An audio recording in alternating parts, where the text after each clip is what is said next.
જય ભગવાન યુવક સેવા ચેરિટેબલ ટ્રસ્ટમાં શ્રદ્ધાંજલિ નિમિત્તે આજે રામ ભરોસે 2500 રૂપિયાનું યોગદાન અર્પણ કરવામાં આવ્યું છે.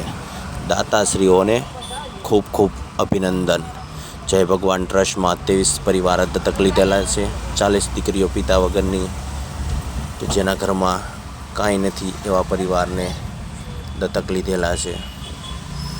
કોઈનો જન્મદિવસ હોય કે મેરેજ એનિવર્સરી હોય કે શ્રદ્ધાંજલિ નિમિત્ત હોય, શ્રાદ્ધ હોય, સંસ્થામાં જાતે આવીને યોગદાન તમે અર્પણ કરી શકો છો.